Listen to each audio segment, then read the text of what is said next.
excuse me, on the left over here, we have individuals who are religious fundamentalists, religious fanatics, and this is the expression, RT-PCR, real-time PCR expression of the VMAT2 gene. Over here, we have individuals. So let me complete. So over here, we have individuals who are not particularly fundamentalist, not particularly religious, and you can see there's a much reduced expression of this particular gene, the VMAT2 gene. Another evidence that supports our hypothesis for the development of this approach.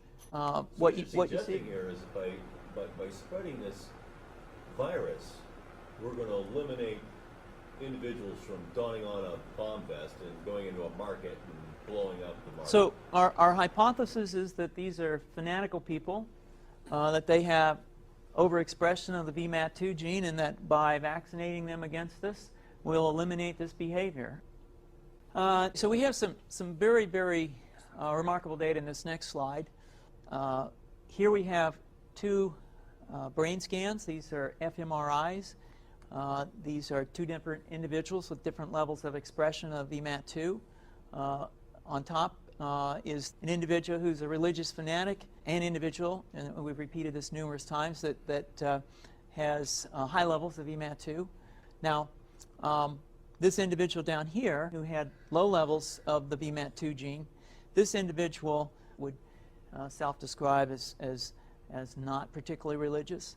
In each case, these individuals were read a religious text. This individual lit up the right middle frontal gyrus, shown here, and that's a part of the brain that's associated with theory of mind. It's a part of the brain that has to do with intents and beliefs and desires. In marked contrast, here's an individual who would not particularly self-describe as religious, and when they're read a religious text, what you see is that this part of the brain called the anterior insula lights up. This is a part of the brain that's associated with disgust or displeasure on hearing something. So you're suggesting I take a CT scan with me when I'm evaluating people to determine whether I put a bullet in their head?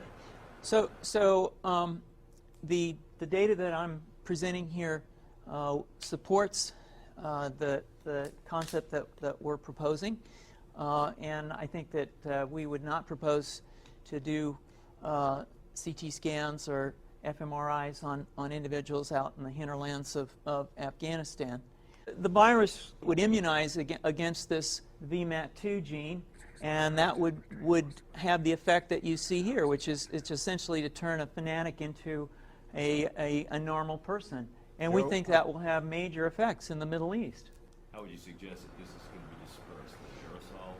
Well, so the present plan and the tests that we've done so far have used respiratory viruses, such as flu or rhinoviruses, and we believe that that's a satisfactory way to get the exposure of the largest part of the population. Most of us, of course, have been exposed to both of those viruses, and we're quite confident that this will be a very successful approach.